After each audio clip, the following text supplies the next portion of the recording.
함께 하나님 말씀 저희 같이 읽도록 하겠습니다. 함께 읽을 말씀은 마가복음 2장 1절부터 12절까지입니다. 마가복음 2장 1절부터 12절까지.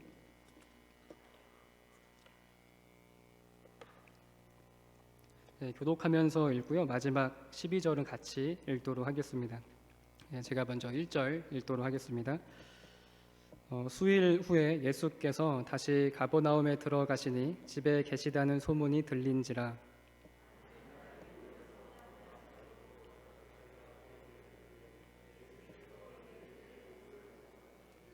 사람들이 한 중풍병자를 네 사람에게 메워 가지고 예수께로 올세.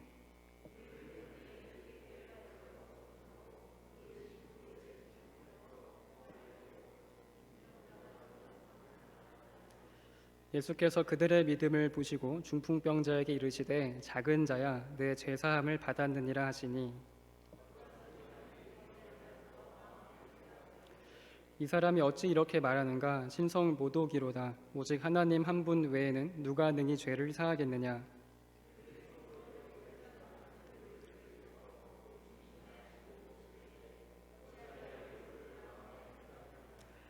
중풍병자에게 내 죄사함을 받았느니라 하는 말과 일어나 내 상을 가지고 걸어가라 하는 말 중에서 어느 것이 쉽겠느냐?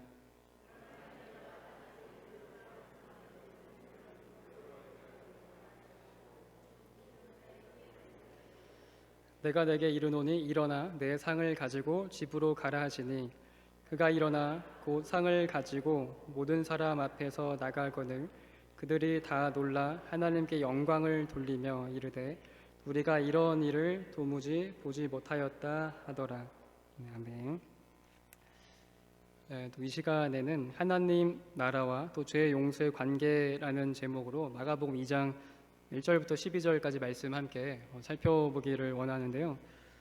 저는 오늘 말씀을 통해서 두 가지를 함께 살펴보기를 원합니다. 하나는 참된 믿음이 무엇인지에 대해서 함께 살펴보기를 원하고요. 또 다른 하나는 죄 용서에 대해서, 그 죄 용서가 또 어떤 의미를 가지고 있고 또 하나님 나라 안에서 또 죄 용서는 어떤 의미를 가지고 있는가, 이런 두 가지 내용을 가지고 함께 살펴보기를 원하는데요.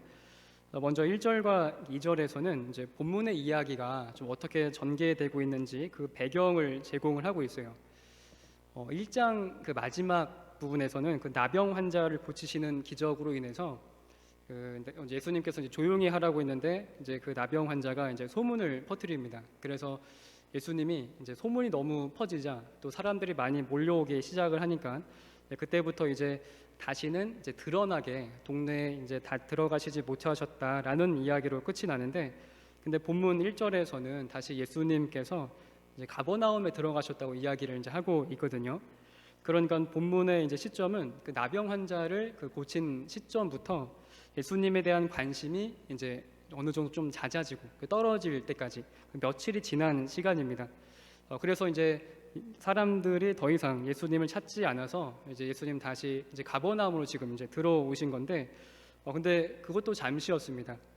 예수님이 가버나움의 집에 이제 들어가시자마자 곧바로 이제 또 소문이 퍼지고, 또 어디서 그렇게 또 소문을 많이 들었는지 많은 사람들이 이렇게 모였어요.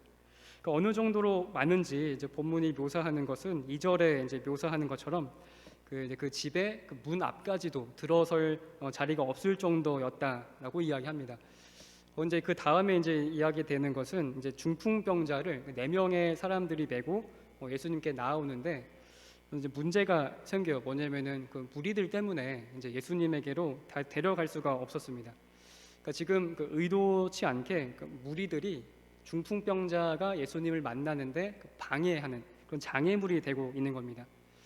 여기서 이제 그 무리들의 역할에 대해서 함께 좀 이제 생각을 해봐야지 좀 이제 본문의 메시지를 확인할 수가 있는데요. 그 마가복음에서 그 무리는 굉장히 이게 중요한 역할을 합니다. 그 마가복음 10장 전까지 무리라는 단어가 40회나 언급이 되거든요. 그만큼 많이 등장하고 또 그만큼 예수님을 많이 따라다니는 그런 사람들입니다. 근데 이 무리들은 그 정체가 뭘까요? 이제 어떤 사람들이길래 이렇게 예수님을 따라다니는 걸까 했을 때, 그러니까 우선적으로는 그 예수님의 그 가르침을 듣기 위해서 모인 사람들입니다. 그래서 오늘 본문에서도요, 예수님께서 무리들에게 도를 가르치셨다, 이제 이렇게 이제 이야기가 기록이 되어 있는데, 말씀을 들으면 이제 당연히 이제 변화받는 것을 기대하는 게 당연하잖아요. 근데 그렇다면 무리들은 하나님의 말씀을 듣고 변화된 사람들일까요? 그렇지 않습니다. 마가는 한 번도 이 무리가 이 복음이 요구하는 대로 이제 회개하고 예수님께로 나아왔다고 말하는 그런 내용이 마가복음에는 한 번도 나오지 않습니다. 그러니까 이 무리는 예수님을 믿는 것에 그러니까 수동적이고요, 망설입니다. 그러니까 어려운 상황이 올 때마다 망설이고, 그리고 나중에 예수님이 고난에 대해서 이제 가르칠 때마다 이제 사람들이 다 떠나가는 모습을 이제 마가복음에서 이제 그려주고 있는데, 따라서 이렇게 무리들이 예수님 주변에 많았다 하는 것은 예수님의 사역이 성공적이었다 하는 것을 말하고 있지 않습니다. 그러니까 이거는 좀 세상의 기준이랑 좀 다른 것 같아요. 세상에서는 예를 들어서 어떤 음식점이 성공한 음식점입니까? 사람이 많은 음식점이 성공한 음식점이에요. 저희가 이제 그 새로운 그 장소, 가보지 못한 장소에 갔을 때 음식점을 가야 될 때 성도님들은 뭘 기준으로 이렇게 보시고 음식점을 고르시나요? 아마 좀 대부분은 그 음식점에 이렇게 주차되어 있는 차량, 또 사람들이 얼마나 많이 있는지 이런 걸 보고 그 음식점을 정하지 않습니까? 그러니까 사람들, 그러니까 주차되어 있는 차가 많으면은 저기가 좀 잘 되는구나 해서 이제 그 음식점을 가게 되는데, 근데 이게 예수님에게 그리고 교회에게 적용이 될 때는 그렇게 똑같이 적용되지 않습니다. 교회에 사람들이 이제 많이 몰리면은 좋은 거잖아요. 근데 그게 꼭 성공이라고 얘기할 수는 없습니다. 아무리 많은 사람들이 교회에 와서 그저 하나님의 말씀을 듣고 있는다고 해서 그것이 곧 긍정적인 것만은 아닙니다. 아마 예수님처럼 교회가 고난을 가르치고 또 자기 부인을 가르친다면 이 무리들처럼 떠날 사람들이 아마 많이 또 있을 겁니다. 그래서 이 무리들은 그 바깥에 있는 사람들이라고 부를 수가 있어요. 그러니까 이 사람들은 예수님께 나아오기는 하지만 예수님 안으로 들어가려고 하지는 않는 사람들입니다. 그래서 예수님도 이 무리들에게 그 하나님 나라의 그 뜻을 감추시기 위해서 그 비유로 이제 가르치셨다 하는 구절들을 저희가 종종 볼 수가 있는데, 그리고 마가복음에 등장한 이 무리들의 그 공통적인 특징이 있어요. 뭐냐면은 다른 사람들이 예수님에게 접근할 때 이 무리가 이렇게 막습니다. 그 방해를 합니다. 접근하려고 할 때 비난하기도 하고 가지 말아라, 그러니까 이런 식으로도 그러니까 이야기를 합니다. 그 본문에서도요, 중풍병자를 메고 온 친구들이 그 예수님에게 가려고 할 때 이제 그 무리들 때문에 방해를 받아서 못 들어갑니다. 반면에 본문에서 이 무리와 반대되는 그런 표현이 있는데, 그것은 1절에 그 집이라는 표현입니다. 그러니까 우리는 단순히 그냥 집에 가셨구나 이렇게 간단하게만 생각을 하는데, 이 집은 이제 그 굉장히 사적인 장소입니다. 그러니까 어떤 사람과 내가 이렇게 친분이 있는지 없는지 좀 판가름하는 기준이 될 수도 있어요. 그러니까 친하면은 이제 그 집에 한번 가본 사람이고, 안 친하면 이제 집에 안 가본 사람, 이렇게 구분이 될 수도 있거든요. 그래서 이렇게 나랑 이렇게 있으면은 그 친구 집에 이 옆에 있는 친구는 가봤어. 그러면은 저 친구는 이 친구를 더 친하게 생각하나 보다 하면서 좀 이렇게 서운한 마음도 우리가 좀 들기도 하는데, 이처럼 예수님이 그러니까 어떤 집에 있다는 것은요, 그 집에 있는 사람들이랑 좀 친밀하게 또 깊은 교제를 나누고 있다는 것을 의미를 합니다. 그래서 그 집 안에 있는 사람들에게 그 하나님 나라의 그 비밀, 그 뜻을 드러내는 공간으로 집이 이제 사용이 되고 있는 거예요. 이처럼 오늘 본문에서는 그 바깥에 있는 무리들 그리고 집 안에 있는 사람들을 이렇게 대조시키고 있거든요. 그러면서 우리에게 중요한 메시지 한 가지를 이제 알려주고 있고, 우리에게 질문을 한 가지 던져줍니다. 그것은 무엇이냐 하면요, 참된 믿음은 무엇인가? 이것을 알려주기 위해서 이렇게 본문은 대조를 하고 있는데, 성도님들은 믿음이 뭐라고 생각을 하세요? 물론 이제 어떤 측면에서 좀 정의를 하느냐에 따라서 이제 다양한 정의가 내려질 수가 있는데, 반대로 무엇이 믿음이 아닐까요? 본문에서 말하는 참된 믿음은 단지 예수님 가까이에 있는 것이라고 말하지 않습니다. 예수님에게 가까이 있는 것이 만일 믿음이라면 예수님을 따라다니는 무리들, 그리고 거기 있는 모든 무리들이 다 믿음이 있는 거예요. 그리고 예배당 안에 있고 또 말씀을 듣고 또 예배를 드리는 사람들, 그러니까 이런 모든 사람들이 다 믿음이 있는 사람들이 됩니다. 하지만 성경은 그렇게 이야기하지 않습니다. 그 네 가지 밭 비유에서도요, 다 말씀이 심겨지는데 그 중에 좋은 땅만 열매를 맺지 않습니까? 그러면 무엇이 믿음일까요? 본문에서는 뭘 믿음이라고 이야기하는 걸까요? 본문에서는요, 중풍병자를 데려온 이 네 사람의 모습이 믿음이 있는 모습이다 라고 본문은 이야기를 하고 있어요. 그래서 그 5절에서 예수님이 그들의 믿음을 보시고 이제 이렇게 이야기를 하시지 않습니까? 여기서 이제 그들은 이제 중풍병자를 데려온 사람들을 가리킵니다. 이 네 명의 사람들은 그 믿음이 있었던 거예요. 그러니까 저와 성도님들도 나는 믿음이 있어. 그리고 우리 교회 공동체는 믿음이 있어. 예수님이 우리 교회를 보신다면은 믿음이 있구나. 이렇게 얘기를 하시려면은 최소한 우리는 이 네 명의 사람과 똑같은 믿음, 똑같은 행동을 하고 있어야 하거든요. 그러면 이 네 명의 사람들이 보여준 모습이 어떤 모습이길래 과연 예수님은 믿음이 있구나 이렇게 판단을 하시는 걸까? 한번 좀 상상을 해 보면요. 이렇게 멀리서부터 이제 이 네 명의 사람이 중풍병자를 메고 왔겠죠. 이제 들것에 이제 데리러 왔을 겁니다. 그 당시 들것이라는 것은 이렇게 그 침상으로 이제 사용이 되기도 하고 이제 휴대용으로도 사용이 되는 이제 그런 침대를 가리키는데 이제 기대를 하고 왔겠죠. 예수님을 만날 기대. 근데 와서 보니까 이 무리들, 사람들이 많이 있어서 이제 거기에 이제 들어가지 못하는 겁니다. 믿음은 그 다음에 어떻게 행동하느냐에 따라서 믿음이 있는지 없는지가 이제 구분이 되는데 그 믿음이 없는 사람들은 그 무리들은 그러니까 서서 그냥 바라만 봅니다. 그러니까 어쩔 줄 몰라 합니다. 그러니까 장애물이 있으면 포기합니다. 근데 믿음이 있는 사람은 거기서 멈추지 않습니다. 예수님에게 갈 틈이 보이지 않는다. 그러면은 그 틈을 만들어요. 장애물이 있다. 그럼 장애물을 극복합니다. 필요하면 지붕도 제거하게 만듭니다. 이게 믿음이 있는 행동이에요. 이 네 명의 사람은 이제 지붕을 이제 올라가서 이제 지붕을 뜯고 이제 구멍을 내는데 사실 지붕을 뜯는다는 것은 그 다른 사람들에게 그 피해를 주는 행동입니다. 왜냐하면은 당시의 지붕은 거기서 이제 일을 하기도 했었고요. 그 다음에 잠을 자기도 했었거든요. 그렇기 때문에 이렇게 허술하게 지붕이 되어 있지 않아요. 어느 정도 좀 견고하게 그렇게 지붕이 되어 있습니다. 그러니까 구조가 약한 구조는 아니었는데요. 그렇기 때문에 이 지붕을 뜯는 작업은 굉장히 소란스럽고 소리도 나고 그 다음에 이렇게 진흙으로 덮였기 때문에 진흙이 이제 막 하늘에서 그 천장에서 떨어지는 그런 이제 사건들이 발생을 했을 겁니다. 그러면서 그 밑에 있는 그 손님들에게 이제 피해를 주는 것이 이제 지붕을 뜯는 그런 이제 행동인데 아마 바깥에 있는 무리들은 이제 그런 모습들을 보면서요. 저거 너무한 거 아니냐. 기다렸다가 나중에 하지. 왜 이렇게 다 말씀을 듣고 있는데 그렇게 하느냐. 이렇게 비난을 하고 있을지는 몰라도 하지만 예수님은 그 모습을 보고 믿음이 있구나. 이렇게 판단을 하셨어요. 그러니까 믿음은 지식이 아닙니다. 성경에 대해서 얼마나 많이 내가 알고 있고 얼마나 많이 암송하고 있고 또 내 신앙 경력이 얼마나 되고 이런 것이 내가 믿음을 가지고 있다고 보장하지 않습니다.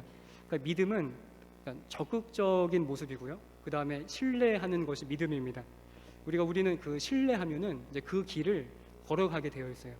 장애물이 있더라도 저기까지만 가면 해결되니까 내가 이것을 넘어가자.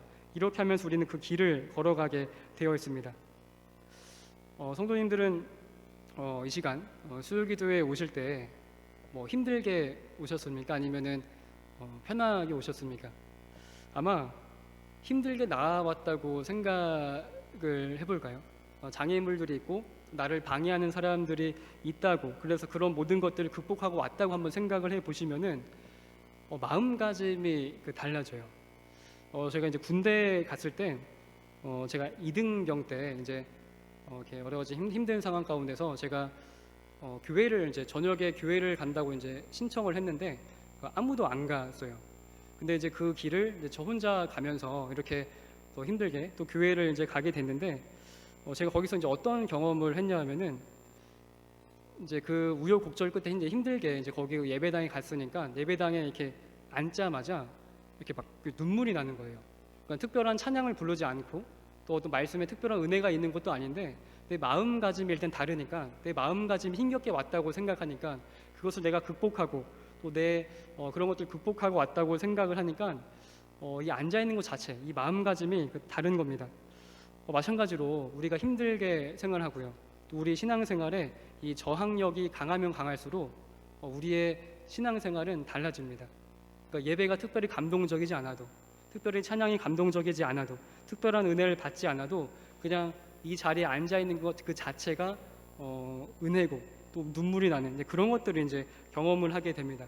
이 4명의 사람들이 이제 그런 상황들을 경험을 했을 겁니다. 그리고 중풍병자는 당연히 자신의 병에 이제 치료될 것을 이제 기대를 했겠죠. 하지만 예수님은 먼저 죄의 사함, 그러니까 이제 죄 용서하시는 거거든요. 너의 죄가 용서받았다. 이렇게 이제 선언을 하셨습니다. 그리고 서기관들이 여기에 대해서 문제를 제기하자. 하나님만이 하실 수 있는 건데 왜 저 사람이 저렇게 할 수가 있는가? 이렇게 문제를 제기하자 예수님은 중풍병자의 병이 치료되는 것으로 봐라. 내가 죄를 용서할 권위가 있다. 이런 것들이 증명을 하셨거든요. 근데 여기서 저희가 함께 좀 생각해 볼 질문은요. 죄 용서함을 받는다는 것이 그러니까 어떤 의미인지 저희가 오늘 함께 좀 살펴보기를 원합니다. 단순히 본문을 읽으면서요. 그냥 중풍병자가 죄 용서를 받았구나. 이렇게 하고 그냥 넘길 수 있는 문제이긴 하거든요. 근데 그렇게 쉽게 생각할 문제는 아닙니다. 왜냐하면은 이 죄 용서하는 문제는 예수님께서 이 땅에 오신 이유, 하나님 나라와 관련이 있기 때문이거든요. 예수님이 이 땅에 오셔서 이제 무엇을 전파하셨는가? 그것이 마가복음 1장 14절과 15절에 나오는데 저희가 마가복음 1장 14절과 15절 같이 한번 읽어보도록 하겠습니다. 같이 읽겠습니다. 요한이 잡힌 후 예수께서 갈릴리에 오셔서 하나님의 복음을 전파하여 이르시되 때가 찼고 하나님의 나라가 가까이 왔으니 회개하고 복음을 믿으라 하시더라 하면서 마가복음 1장 14절과 15절에 이제 이런 구절이 있는데요. 예수님이 이 땅에 오셔서 그 하나님 나라의 복음을 전하셨어요. 그렇기 때문에 이후에 펼쳐지는 모든 내용들은 하나님 나라가 어떤 모습인지 그리고 복음이 어떤 모습인지를 설명하고 또 증명하는 내용들이거든요. 그러니까 이 죄 용서함을 받는다는 것은 하나님 나라와 관련이 있는 겁니다.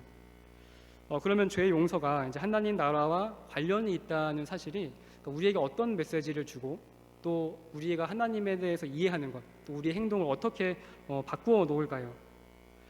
구약 성경에는요, 메시아가 이제 장차 미래에 이 땅에 오셔서 이 세상을 다스리실 것이다 하는 이런 사상이 구약 성경에 나타나 있습니다. 그래서 유대인들은 우리가 흔히 얘기하는 메시아 대망 사상이라고 하죠. 그런 사상들을 가지고 있어요.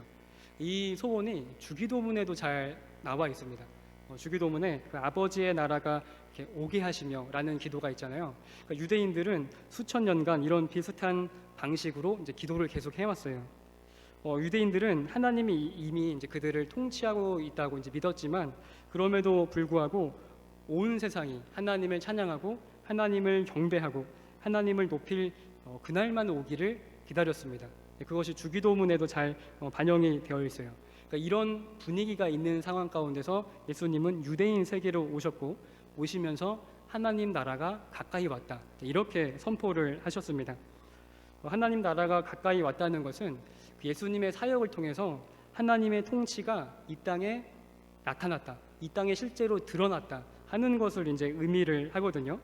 그러니까 하나님 나라에 관해서 이런 식으로 설명하신 분은 이때까지 과거에 딱 예수님 그 한 분밖에 없었습니다. 과거에 어느 누구도 없었습니다. 그런데 당시에 그 하나님 나라를 기다리고 있었던 그 몇 가지 분파들이 있는데요. 그 중에는 우리가 잘 알고 있는 그 바리새인들, 그다음에 사두개인들, SNF파, 열심 당원들 이런 분파들이 있었는데 이런 분파들은 자기 나름대로의 방식으로 하나님 나라를 기다리고 있었던 사람들이에요. 그렇기 때문에 예수님이 전하는 하나님 나라가 어떤 나라인지 굉장히 많은 관심을 가지고 있었습니다. 그런데 들어보니까 자기들이 기대하는 그 하나님 나라, 그 메시아에 대한 설명과는 전혀 달랐던 겁니다. 왜냐하면 그들이 기대했던 하나님 나라는 또 메시아는 이 지상에, 이 땅에 하나님 나라를 건설하는 이 정복자, 이 군사력을 사용해서 정복하는 그런 메시아를 이 사람들은 기다렸던 거예요. 실제로 구약 성경을 읽으면서 그 사람들은 메시아를 이제 그런 식으로 이해를 했습니다. 그래서 이 땅에 오셔서 그 이스라엘의 대적들을 물리치실 뿐만이 아니라 이스라엘 안에 있는 그 죄인들을 멸하실 수 있는 힘 있는 왕을 또 기다렸습니다. 제자들도 예외는 아니었어요. 제자들도요, 그 사도행전 1장에서 이스라엘 나라를 회복하심이 이제 이때이니까라고 질문을 하잖아요. 그러니까 이것은 이런 그 로마 세계로부터 우리 이스라엘 나라가 다시 이제 회복이 됩니까? 이제 이런 질문이거든요.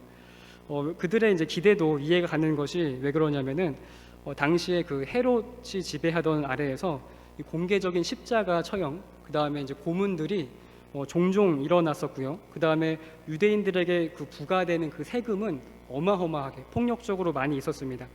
그리고 이제 살만하다 하는 그런 유대인들은 모두 그 로마에 붙어서 로마와 결탁한 세리, 그 다음에 부패한 제사장뿐이었습니다.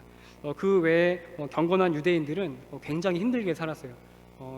경제적으로도 그렇고 정치적으로도 그렇고 굉장히 힘들게 살아갔습니다. 그래서 모든 유대인들은 아니지만 대부분의 유대인들은 어떤 꿈, 그러니까 하나님을 향해서 어떤 비전을 가지고 있었냐면요, 이스라엘 그 안으로는 로마와 결탁한 그런 죄인들, 그런 배신자들을 다 깨끗하게 처리하고, 또 밖으로는 우리를 지배하고 있는 그 로마로부터 백성들을 이제 해방할 이 공의와 정의의 그 나라, 정의의 왕국을 건설하는 그런 메시아를 열망하고 있었습니다. 따라서 예수님의 메시지를 듣는 그 많은 사람들이 다 반감을 가졌습니다. 왜 그런지 아십니까? 왜냐하면 예수님은 이 복수를 포기해야만 하나님 나라에 들어갈 수 있다고 선언하셨기 때문이에요. 하나님 나라에 관한 예수님의 가르침은요, 그 메시아에 대한 그 기대를 완전히 바꾸어 놓았고요. 뿐만 아니라 이 하나님이 어떤 분이신지에 대한 그 이해도 근본적으로 변화시켰습니다. 반대편을 무찌르는데 막 혈안이 되어 있는, 안달이 나 있는 그런 진노의 하나님 대신에 자비를 베푸시는 하나님을 예수님은 보여주셨던 거예요. 예수님은 그 하나님의 통치를 어떤 것이랑 좀 연관을 시키냐면요, 그 폭력적인 그 로마를 무찌르는 것, 그 다음에 이스라엘 안에 있는 배신자들을 처리하고 심판하는 것과 연결시키는 것이 아니라 하나님 나라의 통치를 경고침, 그 다음에 죄사함의 사역과 연결을 하셨습니다. 하나님 나라가 어떻게 이 땅에 임하느냐라고 했을 때, 하나님 나라는 이 부정한 자를 심판하고 멸망하는 방식이 아니라 그들의 죄를 용서하고 사하고 대속하는 방식으로 하나님 나라는 이 땅에 임하고 이 땅에 세워집니다. 만일 지금도 저희가요, 여전히 원수를 향해서 정의를 외치고 또 공의를 외치면서 또 악한 사람들을 무찔리기를 희망하면서 또 교회 안에 많은 타락한 사람들, 부정한 사람들을 제거하는 것을 목표로 삼고 있다면 우리는 하나님 나라를 잘못 이해하고 있는 겁니다. 물론 그런 일은 일어나거든요. 하지만 그런 일들은 예수님께서 재림하실 때 그때 최종적으로 일어나는 것이지, 지금 우리가 그 사이에 지금 우리가 해야 할 일들, 그리고 또 하나님이 우리에게 바라시는 일은 정의와 공의를 외치는 대신에 죄를 용서하며 또 긍휼을 외치는 것, 그것이 우리가 해야 할 일들입니다. 무엇이 원수를 물리치는데 가장 승리를 가져다 줄까라고 했을 때, 승리를 가져다 주는 것은 불쌍히 여김, 긍휼, 죄의 용서입니다. 왜냐하면 이 긍휼한 마음은 외적인 힘을 사용해서 강압적으로 이렇게 하는 것이 아니라 그 내적인 그 은혜의 능력으로 사람들을 변화시켜서 원수들을 물리치기 때문입니다. 하나님은 우리가 생각하는 것 이상으로 사람들을 굉장히 사랑하세요. 우리는 조금만 나에게 상처를 주면은 이렇게 안 보고 이렇게 미워하잖아요. 근데 하나님은 지옥에 이렇게 멸하실 만한, 이제 지옥에 멸할 그런 사람들에게조차도 그 사람들을 먹이시기 위해서 지금도 비를 내려주시고 똑같이 햇빛을 내려주십니다. 이것은 인류에 대한 하나님의 큰 사랑을 보여주고 있는 겁니다. 하나님의 긍휼하심은 공의보다 더 큽니다. 본문에서 예수님은 죄 용서에 대해서 말씀을 하셨습니다. 그렇다면 똑같이 저와 성도님들도요, 우리도 용서를 말해야 하고요, 긍휼을 말해야 합니다. 무엇이 더 쉬울까요? 정의와 공의를 외치는 것, 그 다음에 죄 용서, 긍휼을 맺히는 것, 이 둘 중에서 무엇이 더 쉬울까요? 정의와 공의를 외치는 게 더 쉽습니다. 신앙생활이 성도님들은 쉬우십니까? 신앙생활이 어려우십니까? 신앙생활은 원래 어렵습니다. 그래서 예수님도 말씀하시기를 넓은 문으로 가는 사람들, 그 문을 찾는 사람들은 굉장히 많다. 하지만 좁은 문을 찾는 사람들은 굉장히 적다라고 이야기를 하셨어요. 그 얘기는 무슨 얘기냐? 신앙생활은, 하나님 나라는, 하나님을 사랑하는 것은 굉장히 어려운 일이고 힘든 일이다 라는 것을 성경을 통해서 이야기를 해주고 있는 겁니다. 이 시간 우리가 정의와 공의를 외치고 있는지, 신앙생활 쉽게 하고 있는지, 아니면 죄의 용서와 긍휼을 외치고 있는지 함께 좀 돌아보는 시간이 되기를 원합니다. 물론 죄 용서하고 또 이제 긍휼함, 또 불쌍히 여기는 것은 굉장히 어려운 일이지만 그것은 하나님 나라의 백성들의 특징입니다. 그래서 산상수훈 그 팔복에서도요, 긍휼히 여기는 자는 복이 있다. 그러니까 이것은 그 사람 심판받기를 원하지 않는 거예요. 그래서 그 사람을 불쌍히 여기고 그 사람을 긍휼히 여기는 겁니다. 하나님 나라는 마음이 가난해서 나는 부족한 사람이다, 이 부족함이 있고 결핍이 있다고 느끼는 사람에게 하나님 나라는 임합니다. 엄밀히 얘기하면 그 사람의 마음이 가난하기 때문에 하나님 나라가 임하는 게 아니라 하나님 나라가 그 사람에게 임했기 때문에 그 사람 마음이 가난해지는 겁니다. 마찬가지로 하나님 나라가 내 마음에, 우리 공동체에 임하고 있다면 우리는 정의와 공의를 외치는 대신에 그건 하나님께 잠시 맡겨두고 우리는 대신에 그 사이에 죄 용서, 긍휼을 외치고 있을 겁니다. 그래서 이 시간 저와 성도님들이 또 죄 용서, 또 긍휼이 또 우리 공동체 안에, 또 우리 개인 신앙생활 가운데 차고 넘쳐나기를 소망합니다. 그래서 이 세상에 하나님 나라가 어떤 나라인지 또 우리 공동체가, 또 우리의 가정이, 또 우리의 삶이 직접 증명해주고 보여주는 또 그런 우리 개인, 또 우리 교회가 되기를 원합니다. 이 시간 함께 또 찬양하시면서 또 함께 이 기도 제목을 놓고 저희가 함께 기도하기를 원하는데요.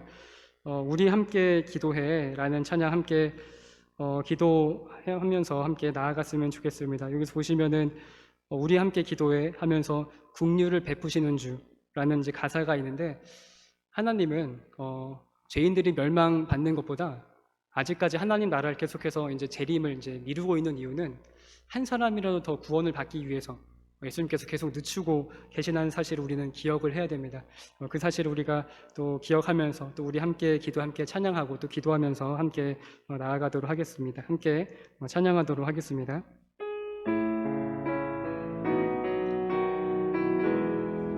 우리 함께 기도해. 우리 함께 기도해. 주 앞에 나와 무릎 꿇고 긍휼 베푸시는 주, 하늘을 향해 두 손 들고 하늘 문이 열리고 은혜의 빗줄기 이 땅 가득 내리도록 마침내 주 오셔서 의의 빗줄기. 우리 다시 한 번만 우리 찬양하겠습니다. 우리 함께 기도해. 우리 함께 기도해. 주 앞에 나와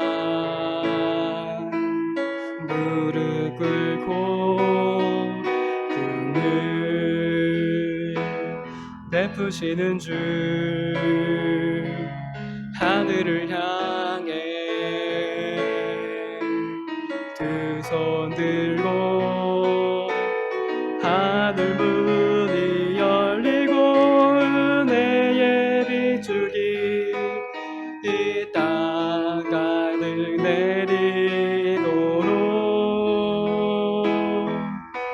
마침내 주 오셔서 의의 빗줄기.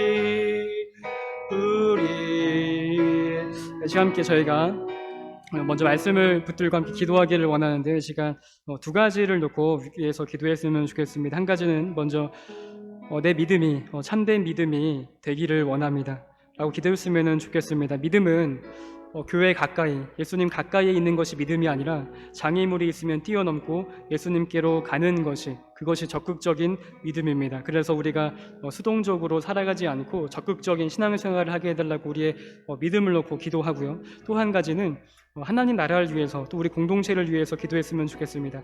하나님 나라는 정의와 공의를 외침으로 이 땅에 오는 것이 아니라 용서와 긍휼로 이 땅에 온다라는 사실을 우리가 기억하면서 먼저 나 자신이, 또 우리 공동체가 또 용서와 긍휼이 풍성하게 해달라고, 우리의 노력으로 그렇게 할 수가 없습니다. 성령님의 충만함을 받아야 그런 일이 가능합니다. 따라서 성령님의 충만함을 구하시면서 또 나 개인 생활과 또 우리 공동체 가운데 죄 용서와 또 긍휼함이 넘쳐나는, 그래서 하나님 나라가 역사가 또 임하게 해달라고, 또 그렇게 두 가지를 놓고 함께 우리 기도하면서 나가도록 하겠습니다. 함께 기도하겠습니다.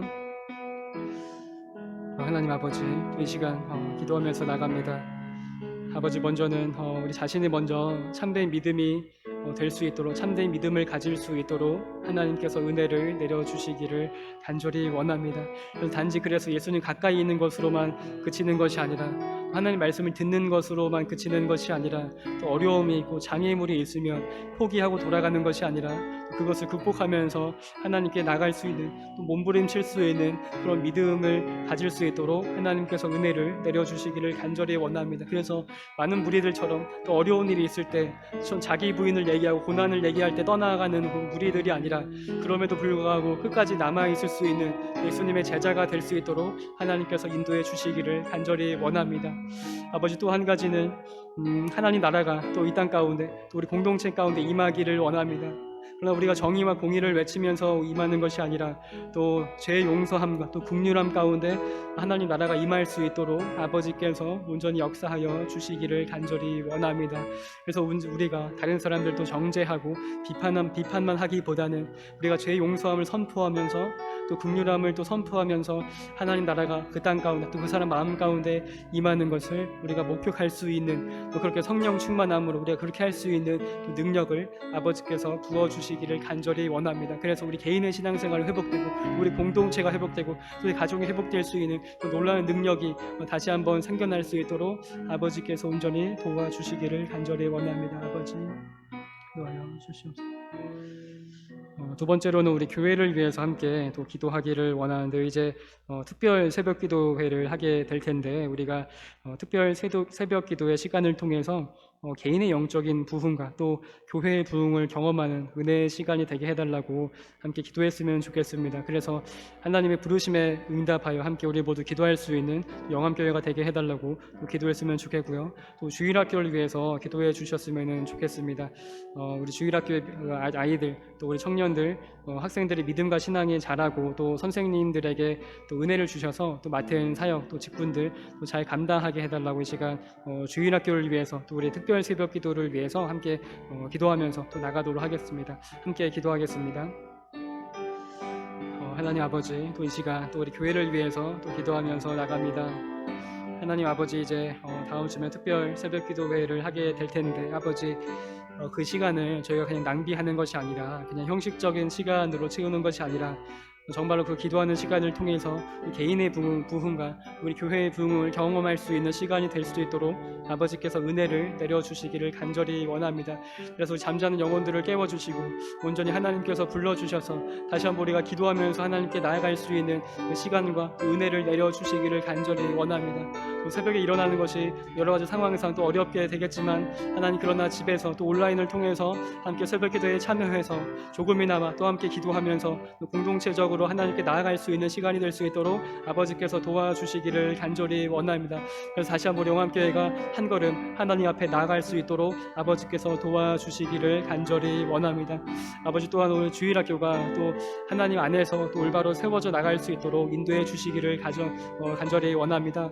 또 우리 아이들을 맡고 있는 부모님에게도 또 은혜를 주셔서 가정 가운데서 먼저 하나님 믿음과 신앙이 교육이 되어지고 교회 가운데서도 믿음 가운데 또 잘 자라날 수 있도록 아버지께서 도와주시기를 간절히 원합니다. 그래서 이 세상의 가치관에 물드는 것이 아니라 온전히 예수님의 그 사랑 안에 또 우리 교회의 문화 안에 젖어들 수 있도록 아버지께서 그래서 온전히 분별력을 잘 갖추면서 신앙생활할 수 있도록 도와주시기를 간절히 원합니다. 아버지께서 또 우리 선생님들 또한 붙들어 주셔서 또 맡겨진 사역들도 잘 감당할 수 있도록 아버지께서 온전히 도와주시옵소서. 아버지 은혜를 내려주시길 간절히 원합니다. 아버지 도와주시옵소서. 다음으로는 이제 우리 환우분들을 위해서 함께 기도하기를 원하는데요. 또 코로나가 또 길어지다 보니까 또 혼자 있는 성도님들이 또 우울해지기도 하고 또 이제 연예인들 가운데서도 또 우울한 그런 상황들을 보게 되고 하는데 그래서 또 우리 이제 성도님들을 위해서 또 아픈 환우분들을 위해서 함께 기도했으면 좋겠습니다. 그래서 그런 고통의 시간들을 통해서 오히려 하나님과 더 가까워지는 그런 은혜의 시간이 되게 해달라고 또 이 시간 그런 환우분들에게 또 성령님께서 찾아가셔서 또 역사해달라고 이 시간 환우분들 또 이제 아픈 분들 또 마음이 다친 분들을 위해서 함께 또 기도하면서 나아가기를 원합니다. 함께 기도하도록 하겠습니다. 기도하겠습니다. 하나님 아버지 또 이 시간 저희가 기도하면서 나아가기를 원하는 것은 아버지 또 혼자 있는 시간들이 또 길어지다 보니까 또 사회적으로 개인적으로 개인주의가 또 팽배해지고 다른 사람에 관해서 신경 쓰는 것들이 또 줄어들다 보니까 이 사회는 현실은 또 굉장히 고독해지고 어려워지고 있습니다. 그런 상황 가운데서도 코로나로 인해서 더 힘겨워지고 있는데 아버지께서 온전히 또 교회하는 환우분들 또 홀로 계신 분들을 아버지께서 붙들어 주시고 인도해 주시기를 간절히 원합니다. 그래서 환우분들 가운데서도 하나님께서 또 지금 이 시간 찾아가 주시고 역사해 주셔서 또 수술하고 계신 분들 또 회복 가운데 있는 성도들에게 아버지께서 찾아가 주셔서 또 인재하여 주시고 하나님 나라를 경험할 수 있는 시간이 될 수 있도록 아버지께서 온전히 도와주시기를 간절히 원합니다. 그래서 온전히 그런 시간들을 통해서 온전히 하나님과 더 가까워지고 더 친해질 수 있는 그런 시간으로 삼을 수 있도록 하나님께서 은혜를 내려주시기를 간절히 원합니다. 그래서 온전히 그런 가운데서도 또 하나님의 또 회복하심을 다시 한번 경험할 수 있도록 아버지께서 온전히 도와주시고 역사하여 주시기를 간절히 원합니다. 아버지께서 온전히 함께하여 주시옵소서. 아버지 저희 마지막으로 한 가지 기도하기를 원하는 것은 또 우리 선교, 또 캄보디아 선교와 또 이 나라를 위해서 함께 기도했으면 좋겠습니다. 우리가 섬기고 있는 캄보디아 땅 그 포이펫 교회가 함께 하나님의 뜻 안에서 올바로 든든하게 세워질 수 있도록 기도해 주시고요. 또 우리나라 상황 가운데서 우리나라가 또 지혜롭게 어려운 상황들을 잘 이겨내고 극복하게 해달라고 그래서 하나님의 영광이 또 교회를 통해서 교회가 세상에 해를 끼치는 것이 아니라 하나님의 나라가 또 임하게 하고 영광을 보여주게 하는 그런 교회가 되게 해달라고 또 우리나라와 또 이제 선교를 위해서 마지막으로 다시 한번 또 기도하고 이렇게 마치도록 하겠습니다. 함께 기도하도록 하겠습니다. 하나님 아버지 또 이 시간 저희가 기도하면서 나가는 것은 아버지 먼저 선교지를 위해서 기도하면서 나가기를 원합니다. 아버지 캄보디아 땅 가운데 또 하나님의 사랑과 또 긍휼하심이 또 죄의 용서함이 캄보디아 땅 가운데 가득 널리 퍼지기를 원합니다. 그래서 온전히 그런 일들이 또 그런 역할들이 우리가 섬기고 있는 또 포이펫 교회를 통해서 온전히 잘 이루어질 수 있도록 아버지께서 도와주시기를 간절히 원합니다. 사역하고 계신 목사님들도 성도님들을 아버지께서 붙들어 주시고 지켜주셔서 열악한 가운데서 신앙생활하고 있을 텐데 아버지 그 가운데서 하나님을 더 깊이 만나고 또 하나님의 인재를 더 깊이 체험할 수 있는 시간이 될 수 있도록 아버지께서 도와주시기를 간절히 원합니다. 아버지 또 그 땅 가운데 은혜를 허락하여 주셔서 또 복음이 퍼져나갈 수 있도록 아버지께서 도와주시옵소서. 아버지 또 우리나라가 또 힘겨운 시간들을 보내고 있습니다. 아버지 하루빨리 또 코로나라는 상황이 종식되어서 우리가 또 자유롭게 신앙생활 할 수 있도록 아버지께서 은혜를 내려주시기를 간절히 원합니다. 그렇게 하는 가운데서도 교회가 해를 끼치는 것이 아니라 피해를 주는 것이 아니라 세상을 사랑함을 보여주고 죄 용서함을 보여주고 또 긍휼함을 보여줄 수 있는 하나님 나라의 사역 기관이 될 수 있도록 또 아버지 교회 가운데 하나님께서 복을 내려주시고 또 성령의 충만함을 입혀주시기를 간절히 원합니다. 그래서 우리의 신앙생활이 우리의 성격으로 또 우리의 분냄으로 하는 것이 아니라 성령의 능력으로 우리 신앙생활을 잘 감당할 수 있도록 아버지께서 온전히 도와주시고 또 은혜를 내려주시기를 간절히 원합니다. 그래서 온전히 하나님 나라가 다시 한번 땅 가운데 회복될 수 있도록 아버지께서 온전히 도와주시옵소서. 아버지 은혜를 주시옵소서.